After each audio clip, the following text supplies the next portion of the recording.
Hello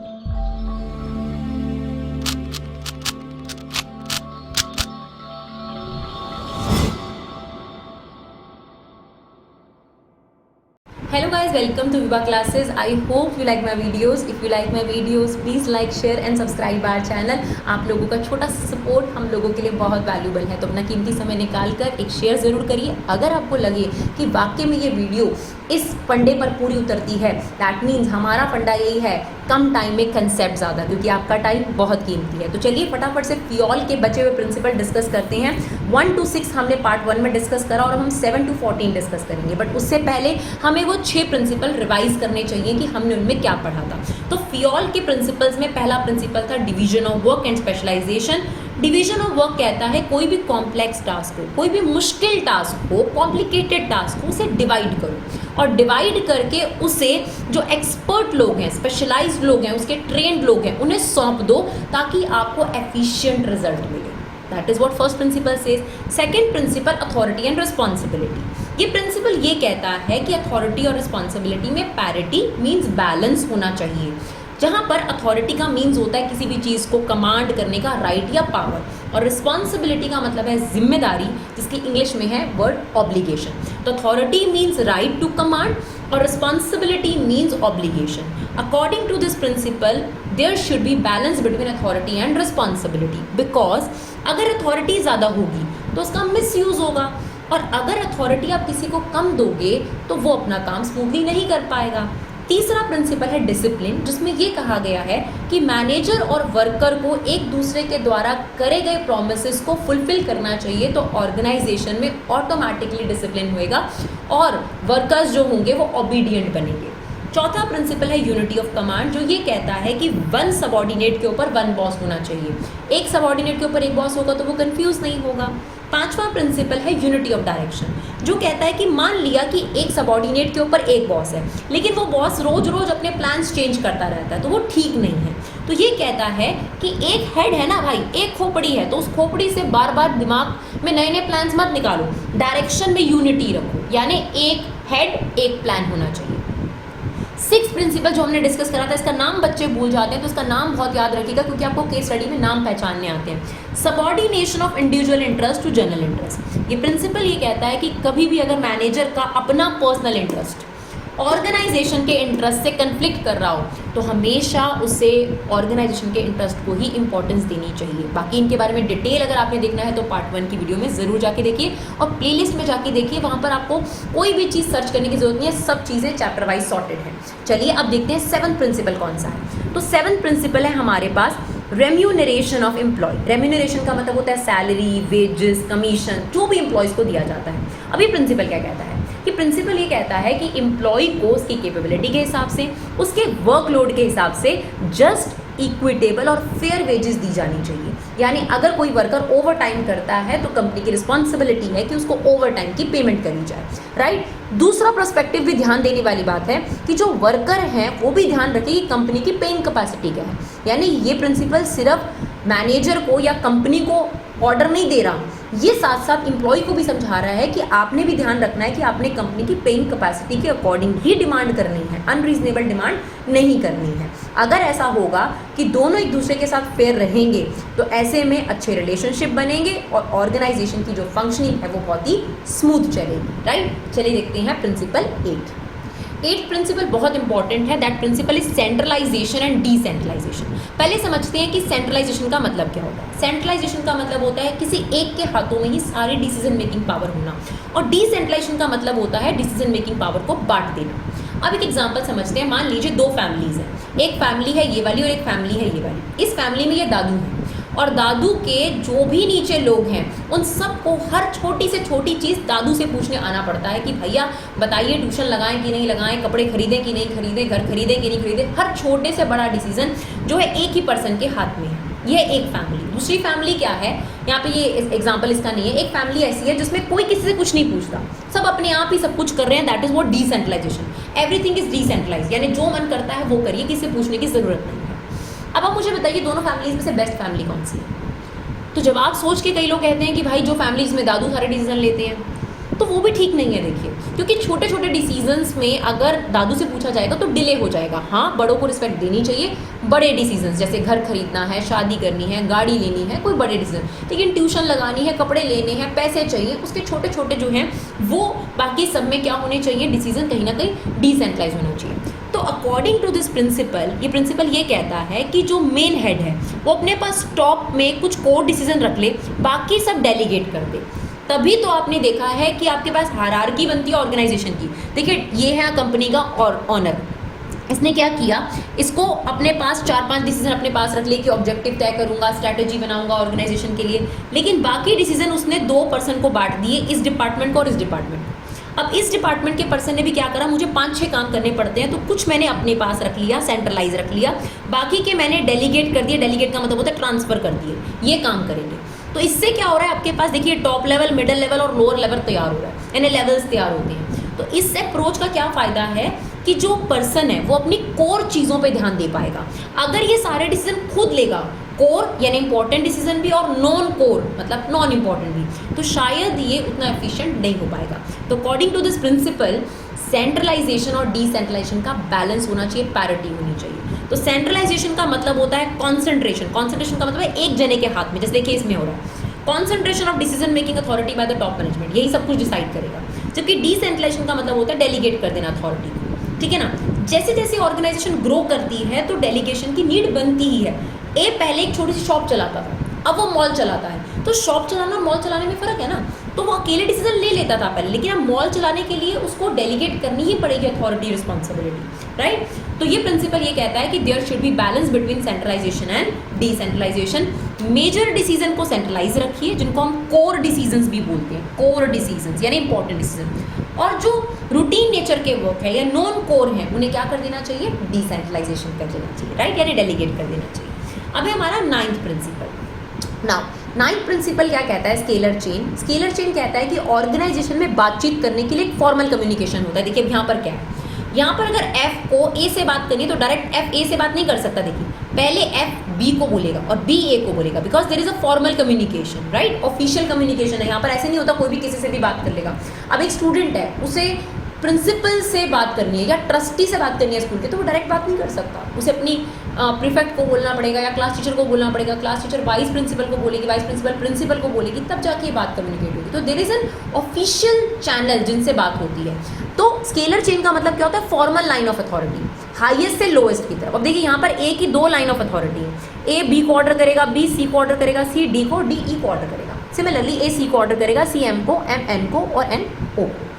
अब ये scalar chain तो यही कहती है कि भाई इस तरीके से कम्युनिकेशन होनी चाहिए। स्केलर चेन का सिर्फ इतना कहना है फॉर्मल कम्युनिकेशन होती है, लेकिन इसमें जो समझना है वो है गैंग प्लैंक। गैंग प्लैंक क्या है कि जनरली तो ऐसा ही होता है कि अगर ई को ओ से बात करनी है तो कैसे करेगा, ई डी को बताएगा, डी सी को बताएगा, सी बी को बोलेगा, बी ए को बोलेगा, देन ए सी को ऑर्डर एम को ऑर्डर, एल को ऑर्डर करेगा, एल एम को और एम एन को और एन ओ को, यानी इतना लंबा घूम के जाना पड़ेगा।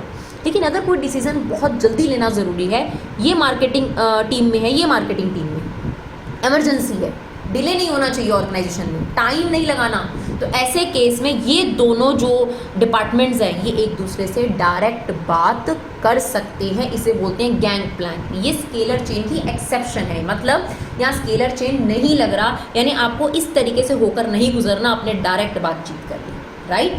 तो आपके पास गैंग प्लैंक जो है स्केलर चेन को कहीं ना कहीं वॉलेट कर रहा होता है, लेकिन इन केस ऑफ इमरजेंसी जहाँ पर डिसीजन लेना बहुत ही ज़्यादा ज़रूरी होता है और डिले अवॉइड करना बहुत ही ज़्यादा ज़रूरी है, राइट। चलिए देखते हैं नेक्स्ट प्रिंसिपल।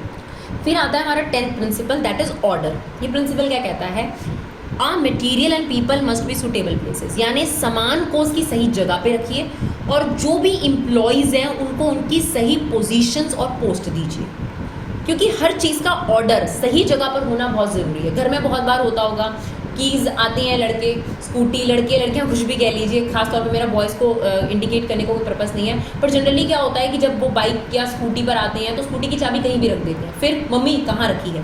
तो अगर आपका की होल्डर है और आप कीज़ को वहीं लगाते हैं तो डेफिनेटली आपको हर बार वो चीज़ मिल जाएगी, राइट। सिमिलरली डॉक्यूमेंट्स के साथ होता है, घर में कहीं पर भी रख दिए जाते हैं, तो क्योंकि एक जगह नहीं है सामान की, ऑफिस में और ऑर्गेनाइजेशन में ये ज़रूरी है कि जहाँ पे पेन हो वहाँ पेन मिले, स्टेशनरी जहाँ पर स्टेशनरी मिल जाए, जो गुड्स होने चाहिए वो सही जगह पर होने चाहिए। तो अकॉर्डिंग टू दिस प्रिंसिपल जो सामान है उसे सही जगह पे रखना और जो इंसान है, जो एम्प्लॉयज़ हैं, उनको सही पोस्ट पे पुट करना, that is what order principle says. तो if there is a proper place for everyone and everything, there will be no hindrance, there is no chaos in the organisation. सारी activity बहुत smooth चलेंगी, कोई दिक्कत नहीं होगी, organisation की productivity भी इंक्रीज होगी। एग्जाम्पल के तौर पे हमने यहाँ दिया, अगर स्कूल में बुक्स जो है वो ऑफिस में मिले, चौक जो है वो लाइब्रेरी में मिले और ऑफिस रिकॉर्ड जो है स्टाफ रूम में मिले, तो क्या होगा, पूरा ऑर्डर जो है स्कूल का डिस्टर्ब हो जाएगा।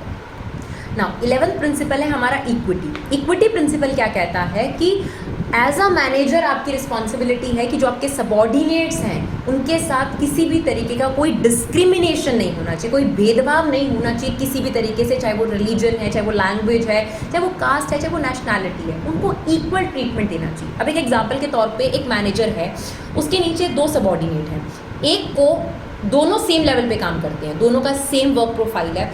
अब एक है फीमेल, उसको छुट्टी चाहिए तो उसको पेड लीव्स दे दी, यानी पैसे भी मिलेंगे, छुट्टी भी मिलेगी। और एक है आपका मेल, आप उसे पेड लीव्स नहीं दे रहे, तो ये डिस्क्रिमिनेशन ही है, क्योंकि यहाँ सेक्स के बेसिस पर आप उनका डिस्क्रिमिनेशन कर रहे हैं। तो कोई डिस्क्रिमिनेशन नहीं होना चाहिए, वर्क प्रोफाइल सेम है, that is what equity says. कोई रिलीजन, कोई नेशनैलिटी, लैंग्वेज के बेसिस पर कोई डिस्क्रिमिनेशन 2 वर्कर्स के बीच में, 3 वर्कर के बीच में नहीं होना चाहिए, सबको इक्वल ट्रीटमेंट मिलना चाहिए। That is what justice on the part of manager, तभी जस्टिस होगा, राइट। और अगर ऐसा होगा कि कोई डिस्क्रिमिनेशन ना हो और ना ही कोई फेवरिज्म शो होना चाहिए, भाई इस वर्कर को तो ये फैसिलिटी दे दी, उस वर्कर को नहीं दी, ऐसा नहीं होना चाहिए, कोई फेवरिज्म नहीं होना चाहिए। तो अपने आप अगर ये प्रिंसिपल मैनेजर फॉलो करता है तो उसके जो वर्कर्स होंगे, जो एम्प्लॉयज़ होंगे, जो टीम मेंबर होंगे, वो लॉयल होंगे और काम में डिवोशंस दिखाएंगे।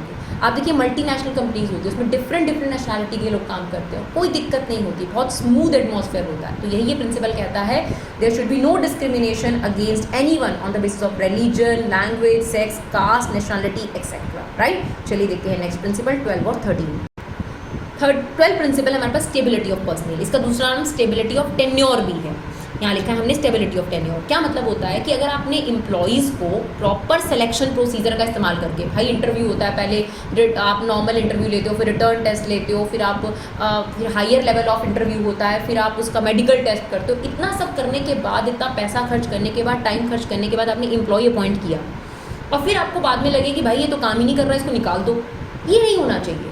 आपको उसको सेटल डाउन होने का टाइम देना चाहिए। कोई भी चीज़ सीखने में समय लगता है, एकदम कोई नया इंसान होगा तो उसके लिए सीखने में समय लगेगा, राइट। इवन मैं कहती हूँ कोई एक्सपीरियंस बंदा एक ऑर्गेनाइजेशन से दूसरी ऑर्गेनाइजेशन में जाता है तो भी एटमॉस्फेयर को अडॉप्ट करने में टाइम लगता है। तो ये प्रिंसिपल यही करता है कि पर्सनल मीन्स होता है स्टाफ को स्टेबिलिटी दो, समय दो रुकने का, ठीक है। तो according to this principle, employ once selected should be kept their post position for minimum fix period, यानी कुछ पीरियड तो उसको दो, कोई समय तो दो, ये नहीं कि काम नहीं किया चलो निकालो, अरे टाइम दो, सीखने का समय दो, सेटल डाउन होने का टाइम दो। एक वर्ड केस स्टडी में बहुत इस्तेमाल होगा जो इस वाले प्रिंसिपल को पहचानने में आपको बहुत मदद करेगा, that is labour turnover. Labour turnover negative शब्द है, इसका मतलब ये होता है कि किस परसेंटेज से लोग आपकी कंपनी को छोड़ के जा रहे हैं, कितनी तेज़ी से लोग आपकी कंपनी को छोड़ के जा रहे हैं। इसमें ये वो लोग भी होते हैं जो कंपनी को लेफ्ट कर रहे हैं, वो लोग भी होते हैं जो कंपनी निकाल रही है या रिटायर हो रहे हैं, सब है। लेकिन जनरली अगर आप किसी कंपनी का इंटरव्यू देने जा रहे हो तो उसका लेबर टर्नओवर ज़रूर देख कर जाओ। अगर उसका लेबर टर्नओवर ज़्यादा है तो ये एक मैसेज जाता है कि उसमें जो एम्प्लॉयज़ हैं वो डिससेटिस्फाइड हैं, वो कंपनी को छोड़ रहे हैं। ऐसी कंपनी में जनरली जो एम्प्लॉयज़ होते हैं वो टिकते भी नहीं हैं, क्योंकि उन्हें पता है कि कंपनी या तो निकाल देगी या खुद निकल जाएंगी, ऐसा प्रेशर होगा। तो लेबर टर्नओवर मिनिमाइज़ करने की कोशिश होनी चाहिए कंपनी की, ठीक है। तो ये इस प्रिंसिपल का कहना है कि जो आपने इतना पैसा रिक्रूटमेंट सिलेक्शन ट्रेनिंग पे लगाया है फिर दोबारा लगाना पड़ेगा, क्या फ़ायदा उसका। और जो ऑलरेडी एम्प्लॉय बैठे होंगे उनमें बहुत इनसिक्योरिटी होगी, वो आपकी कंपनी के साथ लॉयल नहीं होंगे, उन्हें पता है कभी भी निकाल दिए जाओगे। अब देखिए जैपनीज़ कल्चर की एक खासियत बताते हैं आपको। वहाँ पर क्या है कि वहाँ पर अगर आपने एम्प्लॉयज़ को एक बार अपॉइंट कर लिया तो जनरली नहीं निकाला जाता, जब तक उसका टेन्योर पूरा नहीं हो जाता तब तक उसे नहीं निकाला जाता। इवन एम्प्लॉय भी वहाँ स्ट्राइक नहीं करते, वहाँ पर अपने जो है बैंड लगा लेते हैं, काला ब्लैक बैंड लगाकर अपना जो है दुख या गुस्सा जो है उनको दिखाना होता है, वो इस तरीके से दिखाते हैं, बट काम नहीं रोकते। That is what Japanese culture all about. तो यहाँ पर भी यही बोला गया कि भाई इतना पैसा खर्च करके आपने ट्रेनिंग देकर सब कुछ करके एम्प्लॉय लाए, आपने निकाल दिया, फिर दोबारा ट्रेनिंग दो, तो ये तो कंपनी के ऊपर कॉस्टली प्रोसेस हो जाएगा ना। तो इसलिए ये प्रिंसिपल कहता है कि एक बार आपने एम्प्लॉय अपॉइंट करे इतनी मेहनत कर तो उन्हें टिकने देना ज़रूर देना चाहिए, राइट। अब देखते हैं 13 और 14 प्रिंसिपल। तो 13 प्रिंसिपल इनिशिएटिव प्रिंसिपल ये कहता है कि कभी भी आपके वर्कर कोई इनिशिएटिव ले, आपके पास कोई सजेशन लेकर आए, तो आपकी जिम्मेदारी है कि उनके सजेशंस को सुनिए, और अगर आपको वो सजेशन काफ़ी कंस्ट्रक्टिव लगें, बढ़िया लगें, तो उनको वेलकम करना चाहिए, उनको अडॉप्ट करना चाहिए, ताकि उनका इनिशिएटिव, उनका जो मोराल है वो अप हो। और ऑब्वियसली बात है कि अच्छी सजेशंस वर्कर्स की तरफ से ज़रूर आ सकती हैं, राइट। और दूसरी बात इसके अंदर ये भी है कि कभी भी अगर कंपनी को नई सिचुएशंस फेस करने को मिले, नए चेंजेस आएँ, तो ये मैनेजर की रिस्पॉन्सिबिलिटी है कि उसका फर्स्ट स्टेप खुद होना चाहिए। पहले वो आगे बढ़े तो उसके फॉलोअर्स आगे जाएंगे, राइट। तो suggestion system should be adopted by the organisation, और worker should be encourage to develop and carry their plans. उनको पूरे इनिशिएटिव लेने की पावर दी जानी चाहिए। लास्ट प्रिंसिपल है हमारा एस्पिरिट द कॉर्प्स, जो ये कहता है टीम स्पिरिट पे फोकस करना चाहिए एक मैनेजर को। What do you mean by team? Together everyone achieve more. अगर साथ में मिलकर काम करेंगे तो बहुत कुछ अचीव हो सकता है। तो ये जो प्रिंसिपल है ना, इसका मेन फोकस किस बात पर है? टीम स्पिरिट, और यही इस प्रिंसिपल का कीवर्ड भी है। तो आई को रिप्लेस करना चाहिए वी से, यानी कोई भी अगर आपका काम हुआ है तो आप ये मत कहिए मैंने किया है, हमने किया है, हमारी टीम ने किया है, बिकॉज अकेले आप कुछ नहीं अचीव कर सकते। और मैनेजर अकेला क्या होगा जब तक उसके टीम नहीं होंगे, उसके सबॉर्डिनेट्स नहीं होंगे। तो यहाँ पर ज़रूरी है कि अगर हार्मनी चाहते हैं एम्प्लॉयज़ के बीच में, तो टीम स्पिरिट को बढ़ाइए, एक दूसरे को प्रमोट कीजिए, राइट। आपने मैनेजर को ही ये चीज़ आगे बढ़कर आनी पड़ेगी, और वो कभी ये ना बोले कि ये मेरे एम्प्लॉयज़ हैं, बल्कि ये बोले कि जो मेरे सबॉर्डिनेट्स हैं वो मेरे टीम मेंबर हैं, and we collectively as a team. और अगर ऐसा होगा तो पेनल्टी लगाने की ज़रूरत आपको कभी नहीं पड़ेगी। तो ये है 14 प्रिंसिपल। 15 से 16 मिनट के अंदर हमने आपको सारे बाकी प्रिंसिपल्स करा दिए, 1 घंटे की क्लास से भी कम में। अगर आपको समझ में आए तो ज़रूर शेयर करिए। Thank you so much guys for love and support. Keep supporting युवा क्लासेस।